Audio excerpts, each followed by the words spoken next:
Welcome, everybody, and welcome back to another Dry Atlas webinar. Today, we are digging into a topic that's getting more and more traction in the non-alc space, which is subscription. So we talk a lot about acquisition. Let's talk now about retention. Done right, subscriptions give you recurring revenue. They drive deeper consumer insights and long-term LTV growth, but you need the right infrastructure to support them. Our guest today is Gina Perrelli. She's co-founder and CEO of Stay AI, and she's spent her career helping CPG brands grow their LTV through retention, personalization, and operational excellence. Before launching Stay, she co-founded the Lunar Solar Group, which worked with top DTC brands to build out their full funnel lifestyle strategies. So Gina, we're so excited to have you today. Welcome, and let us know a little bit more about yourself. I'm so excited to be here. So thank you so much for having me. You wrapped it up pretty well, but I've spent, the last 10 plus years, in, doing retention. I always say I'm a retention girly through and through. So building it started off, I was actually at a ski resort was my first job. And so I did their email marketing and their content strategy, and then kind of got more into the food and beverage space. Ended up starting Lunar Solar. I ran our retention team there. So everything, email, SMS, loyalty, rewards, subscription management. And then subscription always just felt like I knew I wanted to go into tech after the agency. And subscription just felt like that piece that it was so transactional, but I knew it could be more. I knew that we should be testing more. I knew it should be more of a marketing and performance channel. So that's what led me to start Stay. And I'm hyped to be here. Awesome. Well, we're so excited to have you talking to this group because, as we were just discussing, Beverage is a strong fit for subscriptions. And I'm curious, Gina, to set the stage within CPG, why is Beverage different and so attractive when it comes to recurring revenue? Well, I think just off the bat, I think it's really important, just for the structure of the business. It's really hard with acquisition costs and all that. You need the repeat orders. So, and to get people on subscription, just like that piece of it. The other thing is, I think that beverage, you build habits around beverage. I think about myself. I wake up every morning. I make an Nespresso pod. I make a coffee. Then I make myself, I pour some water into it. I do Armra and I do Peak beauty hydration. And then that's my morning beverages. Then I get to lunch. Then I drink an Olipop. Then I drink a different flavor of Armra. Mhm. Then I get to dinner. Then I drink, either a glass of wine or something. And it just is such a good one for people do typically wake up and have whatever their morning beverage or their night beverage or that type of thing. So I think it's a fantastic fit for subscription. Yeah, and opposed to a category like beauty, for example, where you're a lot more slow to go through the products, even if you're going to be loyal to a few set. Yes. Yeah, I'm throwing back my Gia sodas on a daily basis, and Yes. non-alc beers like twice a day. So it's really attractive from the consumer habit perspective. Yeah, the serving sizes are just way more predictable. Again, your foundation, in lip gloss, it's tough. You don't know how often you're going to use those things and what the actual serving size is. Where when we're talking about a can or something like that, again, it's usually one or two servings a day, and the person knows how much they're going to go through. Exactly. Well, we have on the call founders from a lot of different stages of business journey. So early stage, some pre-launch, and then I see some large brands actually who are probably rethinking how they approach subscriptions. What metrics matter the most at different stages of growth from your perspective? I mean, all customers do need to worry about getting people into subscription. I think that is number one. We've been talking more, and people are like, how do I get more subscribers? How do I push this? Default to subscription on your PDPs. If you're running landing pages that do not default to subscription, that, just stop. Do that first. And then once that's done, then let's focus in on everything that you've got going on in subscription. I think that cancellation flows sometimes can be an afterthought and people don't think about them for retention. The cancellation flow gives you so much data on how you should actually be tweaking the beginning of the subscription journey with people. And so are they not feeling the effects of the product? Are they not going through it enough?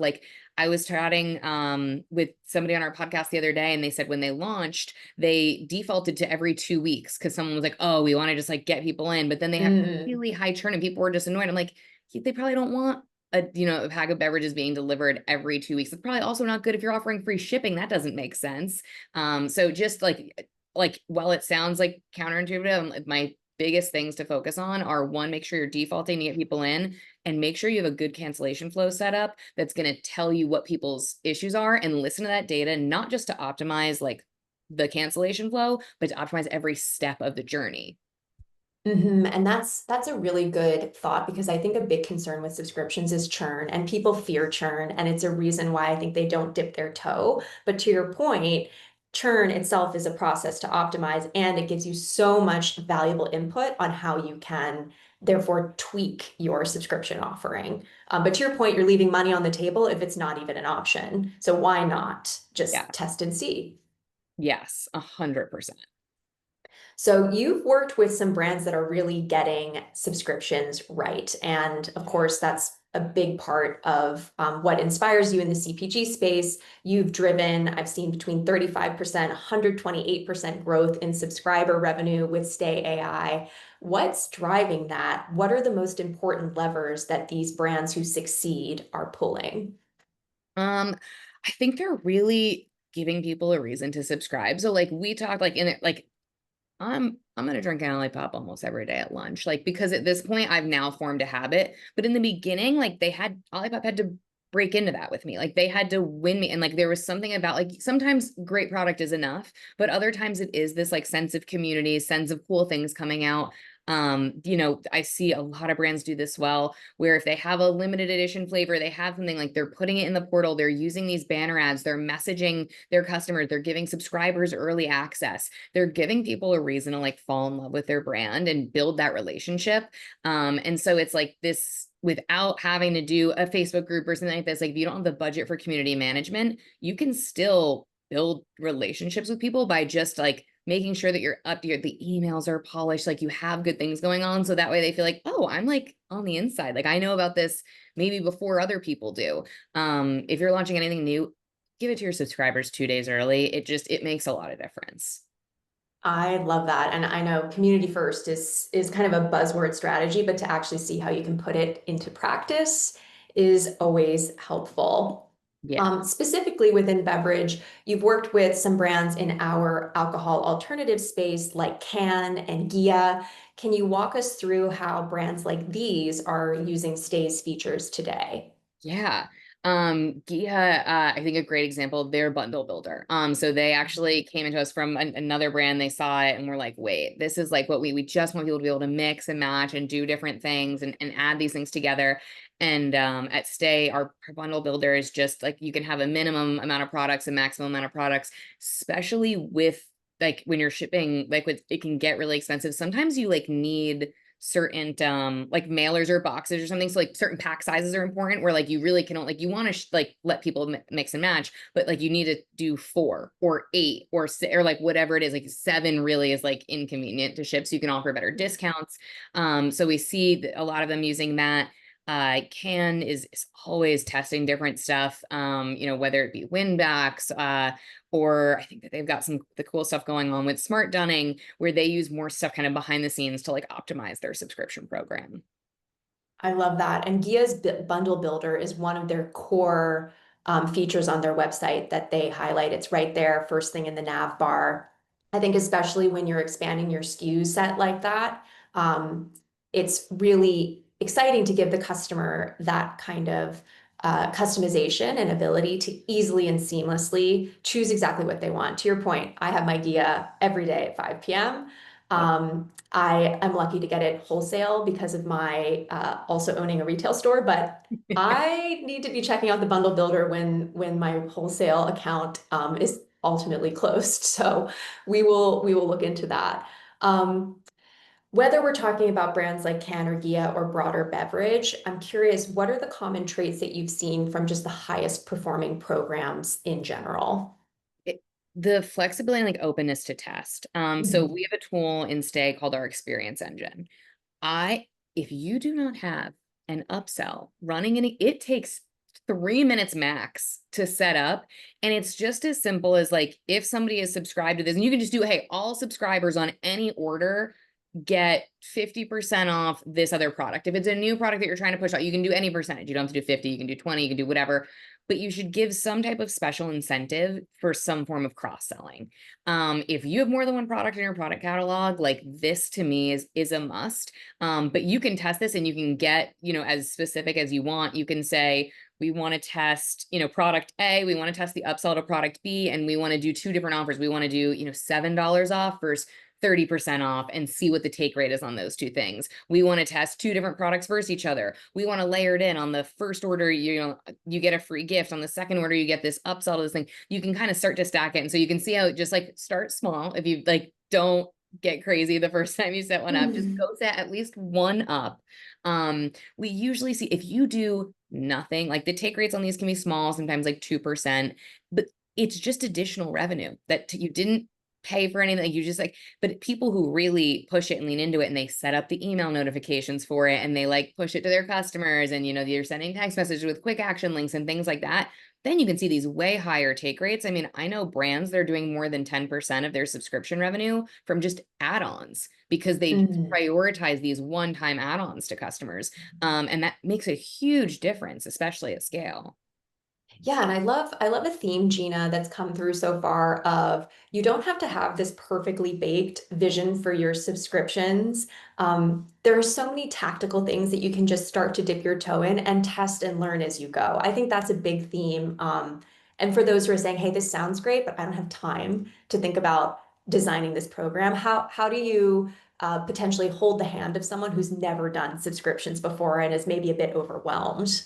Yes. It's a huge piece of feedback and learning for us actually recently. So our CSMs are always trying to add as much like proactive support as they can. We are like, we grow when you grow. Like we take a percentage of subscription revenue. So therefore we want every brand on the platform to grow as fast as possible. We realize that we have like these internal kind of like, we call them report cards almost, where we know every opportunity of every single thing that somebody could turn on. So we were going into QBRs and I think just like hammering people with way too much information and opportunities where they were kind of like, oh no, like I have to do all these things. What do I do? Where now we're like really focusing like, okay, we will not present you with more than two things that you can take home and do. Again, setting up an experience cross sell, it does not take more than 3 minutes. There's a doc on it. Somebody from our team is always like happy and willing to jump on. I just think it's like the first place to start. Yeah, like get a I guess cancellation survey, obviously. But then like any type of cross-sell, upsell, like just do an upsell in ExperienceEngine, please. Everyone should have one turned on. I love that. And you've gotta start somewhere and you can't be leaving money on the table and optimize later. And we'll get in a little bit to how Stay helps people optimize their programs. But first, let's get tactical. If you're building a new subscription program from scratch, what does doing it right look like? So for example, we've touched on PDPs. What should brands prioritize on their PDPs to drive opt-in? Let's default to subscription, and then in the buy box, let's have like little check marks or something about the benefits of subscription. So, Mhm. are you able to offer free shipping? Are you able make sure there's a strikeout to show like what the price is if there's a, subscribe and save 10, subscribe and save 15%, something like that. Let's also, if there's any other perk like early access to new products, premium support, refunds within 30 days, whatever those things are, list, I would say try to list maybe 3 to 4 max right in the buy box. That will just kind of like help people see that. I've seen some more advanced buy boxes. Again, that's like step 1, where when you then toggle to one time, it like grays out or strikes out those benefits. Ooh. Which I love a little FOMO action. But again, if you're just starting out and you're like, hey, like I don't have the dev time for that, totally fine. But at least in that, like, just give a couple of reasons for why somebody should subscribe. I love it. It's just like starting with the fundamentals, and you don't have to get too fancy. PDPs aside, the checkout experience, I'm sure, is another place where you can be driving opt-in. Is there anything innovative you've seen beyond, once you're off the product page, what does the checkout experience look like? Yes. So let's go in order. So you leave the PDP, but you still have a one time. Then you get in the cart. Usually in the smart carts, there's a button that's like, save X% by switching to subscription. And so you want to put the smart cart enablement there where you can click like, yes, actually do this to subscription. If they don't do there's also an extension we have, easy add, easy add on the checkout page. So then when you get to the checkout page, there can be a line that's like, did you want to save on this, switch it to a subscription? You can click there. We also have post-purchase upsells. So after somebody is checked out and maybe they still have just bought a one time, you can also ask them there if they want a credit back on the order, they want to actually switch that order to a subscription. Also, if somebody did check out with a subscription on all those things, you can also ask in all those places if they wanted to add another item. And we'll get to personalization in a moment, but as you're talking, I'm thinking like this is where data and AI really comes into play because there are, hundreds of these micro decision points for the customer where you can just be squeezing more revenue out of them and you're leaving it on the table if you're not thinking through just every nanosecond really of that checkout experience. Yes, different industry, but I just saw one of the that really got me yesterday morning. Paula's Choice. If anybody uses their skincare, you just want to see a good one. Their checkout is, I think it's fully custom. I don't even think they're on Shopify, but some of the ideas in there, I was like, oh, I gotta productize these. Like it was good. Like they got me with the gift selector. It felt like every time I added an item, it was like, did you know you're only $6 more away? And then I would add it and like, and if you wanted a third free gift, you're only $8 more. But like every item is $45. And like the next thing I know, I'm like, oh, like, I'll just get like 7 of these. Like, so that way I have them for the next 3 years of my life. But I can get this gift that I don't even know if I want, but there's all kinds of things that you can do with gamification right before checkout. I love that. And you're obviously high intent. You're at that moment of purchase. I have been trapped in some pretty strong flows with cosmetics companies before. Maybe they're Stay AI customers because they will get you when you were really on the fence and not even thinking about something extra. But let's take a step back. You've said before, first thing you want to do is have that strong cancel flow if you do nothing else. So tactically, from your perspective, if you can generalize, what makes for a really strong cancel flow? Really strong cancel flow is going to have 5 to 6 options of why somebody is canceling their subscription. Yes, there's edge cases. There's some reasons why you should have more or less. And then another option as well. And then when you're running that, like what will tell you if that's good is that like 85% of the responses that come in actually go to one of your presets, not other. But we see this all the time in certain categories where someone will start and like, only 60% is going to the things and like 40% is going through other. You read it, you optimize it, you change it. You can always tweak what the buttons say and what to do. But I would start out with, I have too much product. I didn't feel the effects I didn't like the taste. Let's keep it beverage specific. So I have too much product. I didn't like the taste. I don't feel the effects for like, if that makes sense for you. It's too expensive. I would say maybe like you could start with those and then another. Like that would be like the very, very base. There's maybe I started buying in store is another good one that we like to track for people because that like sometimes it's just better off. Even like Marty buy for you, we're like, it's fine. We got them on e-com and now they buy it in store. So I would say start there, then see kind of what you're getting in. And then also like, this sounds dumb, but the amount of times I go and I think people just get flustered where like somebody will be like, I have too much product. And the 2 save reasons in there are like coupons. And I'm like, guys, like take a step back. I think sometimes like we get too in the weeds and then I'm like, wait, no. Like, let's just think logically. Like if somebody says I have too much, like let's offer to skip and we can always do skip and add a coupon. Like if you want to offer a discount, whatever, but like think about the reason why they are canceling. And then you want to immediately rebuttal that with something that just kind of passes a gut check. So those would be like my, like just beginner setting up cancellation flow, like what you should be thinking about. I love that. And taking a step back because it's so easy to get way too myopically in the weeds. And it's like, treat it like a conversation. If you were able to have this one-to-one at scale, like what would your objection handling be at that point is another way to think about it.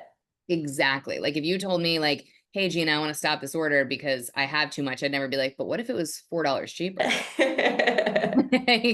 okay, well, what if they just get it in 2 weeks from now? Oh yeah. Yeah. And as someone who spent 10 years in New York City apartments with New York City fridge space, there was a Yeah. hard limit to my beverage subscriptions, which I had to keep quite tight. So that resonates for me. Yeah. All right, stay AI. Obviously, AI is a huge element of what you do. For a lot of people, AI seems a bit more theoretical, and it's hard to understand what are the real benefits to how it can help my business. We've touched a bit on personalization. So as we look at what a perfect subscription program looks like, where does personalization matter the most, and how do your AI tools support those goals? Yeah.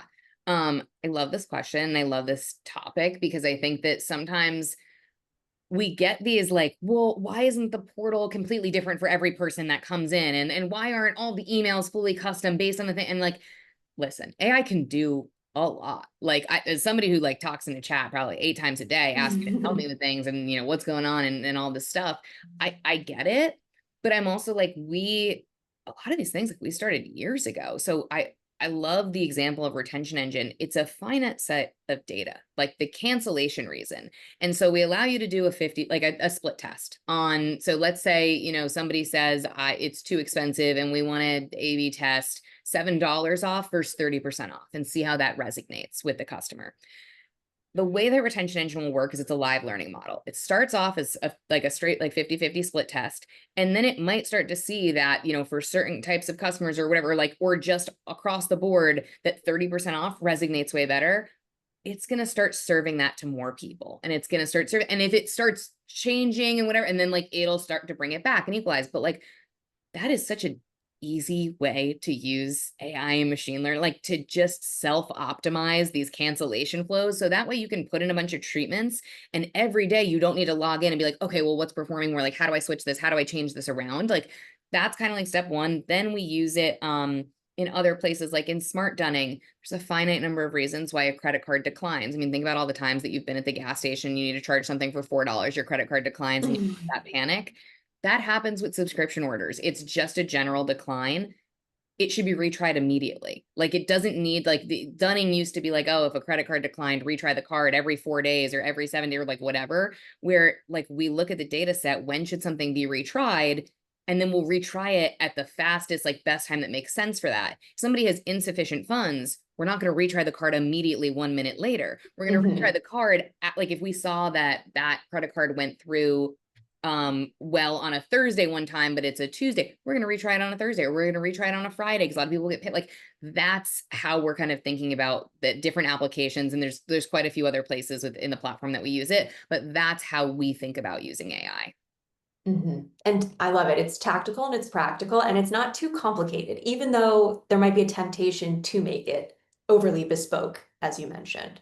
Absolutely. Like we look for opportunities of where can AI make us 20 to 30% more efficient at this thing? Because if we can continue to sprinkle that throughout the tool and you can be 20% more efficient on your cancellation survey and you can be 20% more efficient at winning customers back who did cancel and 20% more impactful at flagging if somebody is going to be a churn risk and offering them a free get, like those are all things, it all really adds up and can really change the bottom line of your subscription program.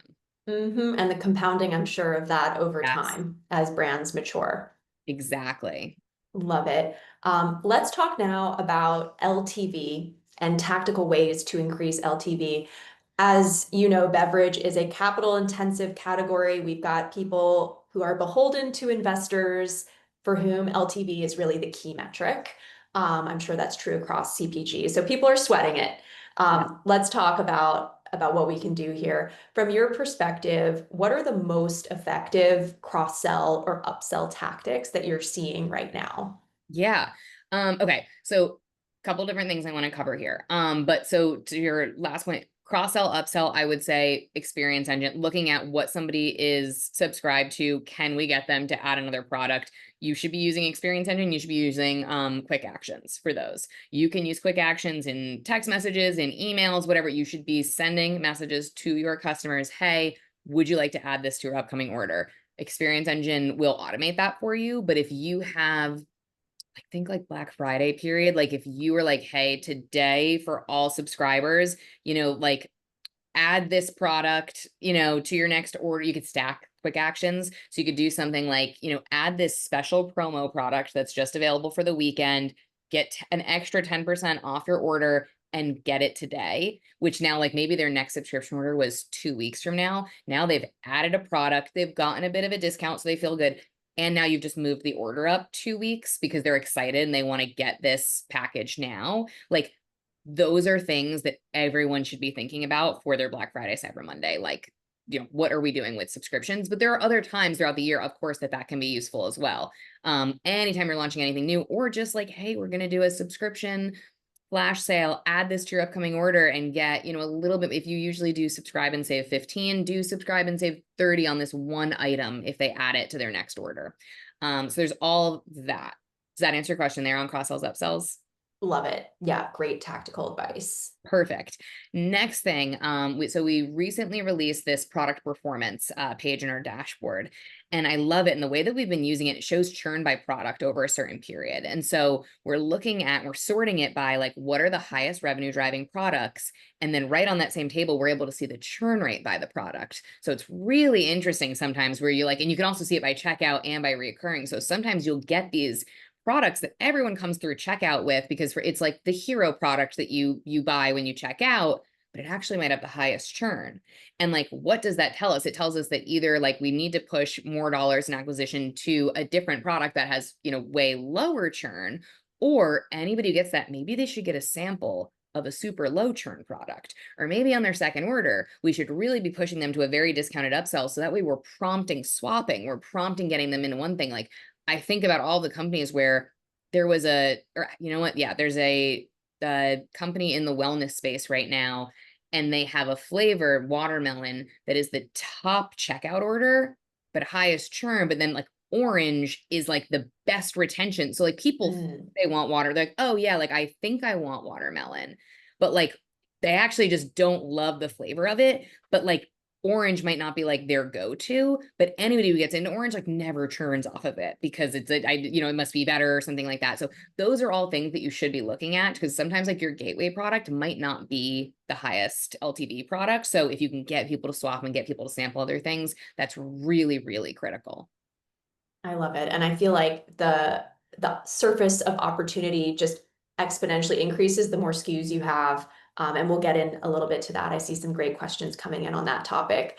But first, let's talk in this section on A/B testing and how are smart brands using A/B testing to optimize cadence, gifts, or other offers. Can I talk about? Oh, we have something that is in beta right now that's so cool with one of the brands that you're working with, that I'm really, really, really excited about. I'll just say it. It's called Perfect Cadence. But essentially asking people like what they want, like how many times a week do you intend to consume the product? How many people in the household will consume the product? All of that stuff, and putting people into the right cadence from the start. I think that there's like a lot of stuff like that. I'm really, really excited to roll that out more. And so there's a lot of testing that you can either do right on the PDP, or like you don't have a huge budget, if you don't have like, somebody to do that, you can just kind of look at it month over month. If you're getting people in and they're coming in on a 2-week SKU, they're coming in on a 2-week cadence, and your number one cancellation reason is I have too much product, your default cadence is probably wrong. So if you like, that would be an easy, like, without having to run a true A/B test. Well, but we love tools like Shoplift and IntelliGems. And those are easy ways to also set up A/B tests on like what you should offer in subscription if you are ready for that. But if not, like use signals of like why people are churning, or like what people's CX tickets are about on subscription, to make tweaks on the opt-in. I love it. And I love how tactical this is getting too, because you can really start to wrap your head around how this approach can work within your brand, depending on what stage you're in and how many SKUs you have. I'm curious, what are some great examples of segmentation that have moved the needle for beverage brands, or trigger-based flows? Yeah. Okay. Segmentation, I would still say like on the upsells is like knowing that this product goes well with this product, or somebody who likes this is gonna like that. So sending, a text with or setting up an ExperienceEngine cross-sell, or sending a text with a quick action or a email to anybody who has this type of product. Hey, because you have this already, we think you would love this. Do you want to add this to your next order? We see that crush. So like what we'll typically do is we'll tell a brand, like, if you have 2 top sellers, anybody who has this product, they've never tried this, they get this, like, message. Anybody who has this product that doesn't have this, they get that message. So I would kind of look at the product catalog, see what pairs well together, and then do something like that. Or if they have a category that maybe they've just never tried before, like, to get people to sample in and sample across those things.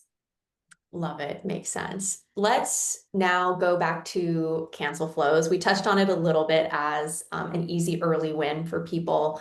We know cancelizations are inevitable, but as you mentioned, Gina, they're not always final. So I want to talk a little bit about what are the common cancel reasons that you see across beverage brands, and what are the smartest ways that brands are using this data and turning it into action for retention? Yes. So I said this before, and I want to say it again because I really want it to sink in, is that the number one point of all you are focused on is getting the save rate up in the cancellation flow, and you are not using that data to do anything else, like you are living in 2019. We need to bring you up. We need to bring you up to speed. So the cancellation survey should be showing you what you should be doing throughout the entire customer journey. So we just talked about it. If the number one cancellation reason is I have too much product, yes, absolutely optimize your cancel flow. Ask people if they want to skip 2 weeks. Ask them if they want to change their cadence. Ask them if they want to skip this order, whatever. Look at your default cadence. If it's overwhelming how many people are going into that, especially early in their customer experience with you, like, before the second order, then like the cadence, like maybe 1 month isn't right. And I think that's the other thing, is a lot of people will just default to 1 month because that's what feels right. You might be a 2-month product. Like that just might make more sense for you. Another huge reason is going to be like, I think especially in the space, like I don't feel the effects. I talk with a lot of brands about this. If somebody doesn't feel the effects and they've made it the cancellation survey, yes, maybe a video will help. Like try your hardest. That education needs to start at the beginning of the experience. When they check out, the welcome flow they get for subscription should be talking about why consistency is key with the product. Why, if they're looking to feel effect, like some products do build, like we're like, you need to actually take it multiple times for you to really start feeling like this wind down or calming effect. Like some products, like if you just, have it one time, like it might not give you that immediate reaction. We see this a lot more in the supplement space where like, if something's supposed to make your hair grow, after 1 month, you have no idea if it's working. Like we have no, especially anything clear skin. Like I think about drinkable, like I take something for like liver support. We have no idea after 1 month if it is cleaning out my liver. You know what I mean? Or having these types of impacts on you. But I think that education and like telling someone, the example that I use a lot is like when people are pregnant, they love to be like, oh, like my baby today is the size of a nut. Today it's the size of an orange. Right. They don't act like, like, yes, I guess you see your stomach growing, but like, you got to tell people what they should be feeling and like maybe what's happening that they don't know behind the scenes. Even things like in this space, like, oh man, by switching from, this to wine, you've cut down X amount of sugars over the last X days. You've cut down, like, find the things that you can measure that will resonate with people. And that will help way more if you're doing that education early on when people are excited right after they've made the purchase and they're actually reading the email, as opposed to when they're like, have already made up their mind that they don't like the thing and they're going to cancel. I love it. And what this shows too, you think about subscriptions and product pages is so tactical, but also the learnings here are really fundamental to how people are positioning their products, especially in an emerging category like alcohol alternatives, where we're not really sure what the price sensitivity is for the customers. We're not really sure how we should be positioning this at this stage. And this is data here that seems really tactical, but it's, I think, also fundamental to how brands are telling their story across the customer experience. Yes, there's one more thing that I do think is important with Beverage that we are trying with some people. So, and this comes into like the it's too expensive, because you're like, especially in the space, you're kind of adding, some people are removing, alcohol from the space, but like a lot of times you're kind of adding an expense. And I think sometimes it's easier where people don't realize the bar tabs that creep up, but when they're on their computer, dead sober in the middle of the day being like, I'm going to spend $60 on this case of whatever, like it feels more expensive, even though it's probably more cost effective. Anyway, options outside of just doing discounting is more bulk shipping. So we're seeing a lot of people try to push this, like instead of a 1 pack every 1 month, 3 pack every 3 months, because the economics for that of the brand is so much better, especially if you're paying for shipping on each of those. So to ship one time every 3 months and then also ship the larger pack sizes, you could typically give the customer a better discount. So when somebody says like, oh, I'm going to, like the product is just too expensive, like, did you know that you could save, $30 across 3 shipments if you were to bundle it this way? I think that's another great way, because sometimes we deal with premium brands where they're like, well, we just can't discount for that reason. So that's another great thing that you can do in a treatment. I love it. Tactical, tactical. Gina, you are in the weeds with these founders. I love it. We can tell your love for CPG and your knowledge of the space. With the 10 minutes we have left, we'll turn now to audience questions. Thanks to everyone who's been submitting them so far. If you haven't submitted a question yet, you can do so via the Q&A box below. Feel free to submit anonymously as well if you prefer. And I'm turning to some of the questions we had submitted ahead of time first. What's one subscription strategy you wish more beverage brands would try? One subscription strategy that I wish more beverage brands would try. I feel like we covered a lot in here. But I truly do think the cross-selling, I think that people are so focused on getting people just on one thing, or getting somebody from, the 1 pack every 1 month to 3 pack every 3 months, especially for beverage, so much better for your margins. It's tough on the first order, but to have some type of email, some type of flow set up that after somebody gets the first order, hey, did you know that you can save X amount, blah, blah, blah, by switching to this? There's quick actions where there's all kinds of quick ways to get that done. I would love to see more of that. We've also seen way better retention on people that move to that instead of getting the notification every month, they're getting it every 3 months. So usually the LTV goes up with that as well. Makes sense. This is actually when I was wondering, as you were talking about a product set. Someone asks, is there a minimum number of SKUs a beverage brand should have before starting a subscription program?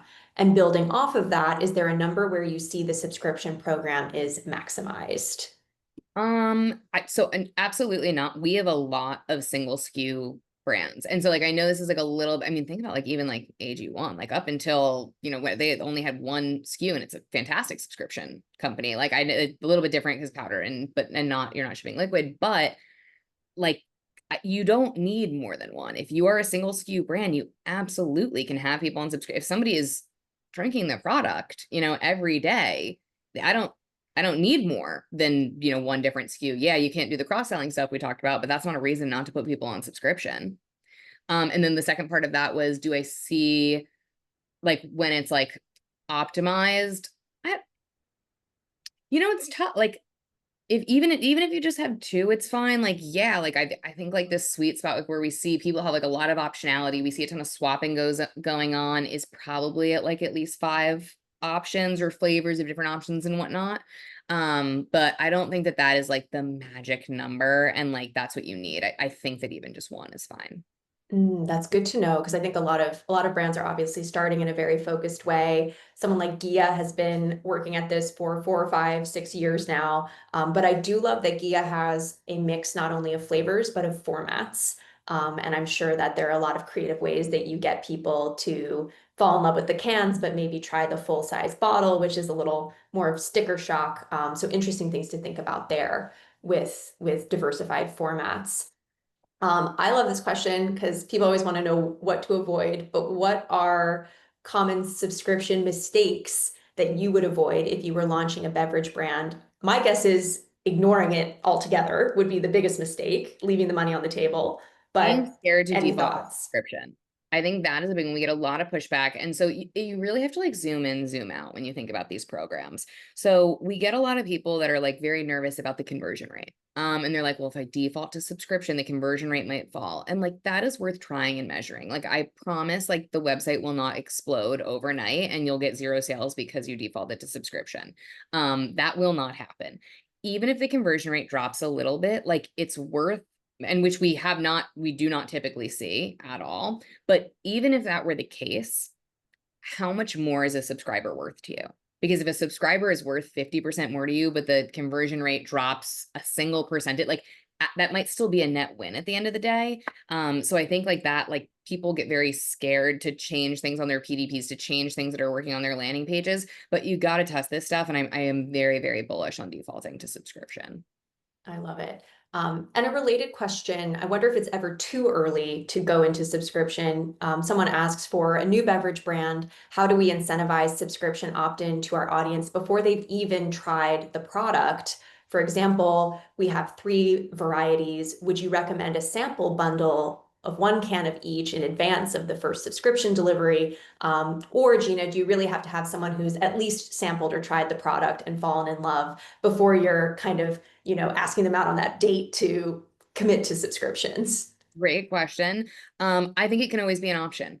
Again, like I think that if you were running a landing page that didn't have the option for one time, and like you were trying to get net new customers to buy in a mandatory subscription, that I think wouldn't convert very well. But as long as you have the option there, with variety packs, a couple different ways you can do this.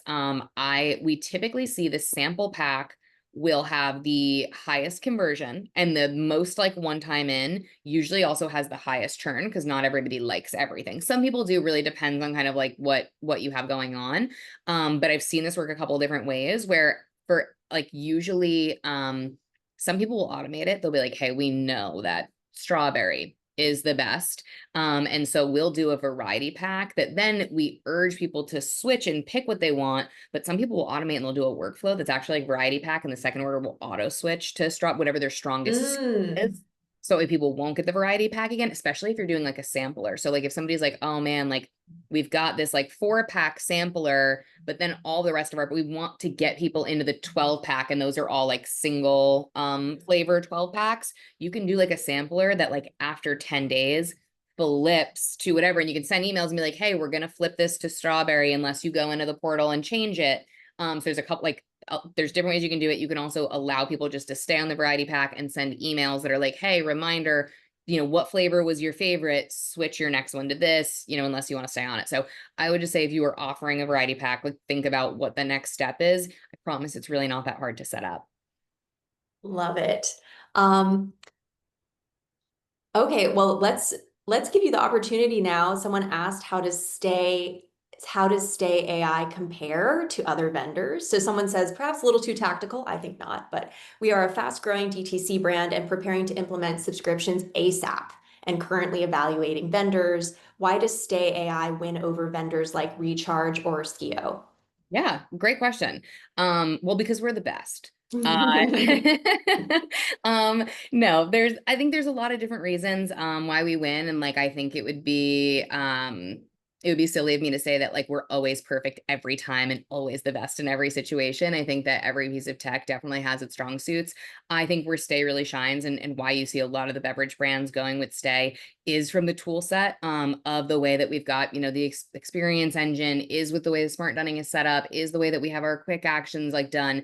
And then also just our support team. Like we really are specialists in this space. Like my career was started, with food and beverage. And like we built the tools with that in mind. Like we built around a lot of these beverage brands that I helped launch, and knowing kind of like what the issues were with them on subscription. So while sometimes you might be going like through an RFP, you might be looking at a checklist, and sometimes you're like, oh, like everyone has like upsells, like check, check, check. Like know that Stay really did like build with these types of use cases in mind. So you're not going to run into as many like edge cases of something that, just doesn't work because we don't have weight calculations, but that's really important to shipping for, beverage brands or things like that. Like we really are focused in here. I really do believe that we are the best at it. And then, yeah, our support team is just fantastic. They will get in there with you. They will help. They will have fantastic ideas and playbooks, and they've seen the beverage brands that have scaled, the cans of the world that have scaled and came to us when they were, a few hundred subscribers, and now are multi-thousands. So I think those are all reasons why I would strongly consider Stay. I love that. And for beverage brands, a lot of brands are running really lean teams. So the idea that you've got that support and you don't need to hire an in-house life cycle expert or someone who's deployed subscription programs before. It sounds like it can be a newbie who maybe doesn't even have that much grounding in marketing, but you're here to help them understand. Yeah, absolutely. I mean, our team is on screen shares with people showing them how to do things in Klaviyo sometimes. Like it's I definitely love it. how to set up reports in Shopify. Like sometimes when new people join, they're like, we supposed to be doing this? This feels outside of our wheelhouse. And I'm like, you have to like enable, like you have to help people because like it's like not yeah, the brands that start and they're small and scrappy, they just don't have a specialist for all of these different things. So we do our absolute best to make sure that we're giving people what they need to succeed and really set these subscription programs up properly. I love it. Well, Gina, thank you for such an actionable session. I love how tactical we got here. Any final thoughts for our audience before we leave? I would say if you love the tactical insights, we did do a three-part podcast series with our head of strategy, Audrey, as well. It's all like should be up on the stay website. That like we want people to go laptops up with it. Like like anytime we put content out, we want to make sure that it's like for you to be able to like open and like actually go in and check things and be like, oh, like am I doing that? Like I think we have an entire segment of like called "Is it on?" where it's like settings where I'm like, just go in this and flip it on. Like just go into here and like turn this on. And then yeah, if you have questions about anything, like our team's fantastic. We love to chat. We love feedback. So just get in touch. Great. Well, everyone, thank you for joining us today. On Monday, we will be sending this recording along with some further information about Stay. Gina mentioned the podcast. Go check it out. And I learned a very entertaining TikTok channel. So don't miss the TikTok. I'm sure you'll find Gina starring front and center in those. Gina, thanks again for joining us and sharing all your insights. Of course, thank you so much for having me. This was awesome. All right. Take care. Bye. Bye.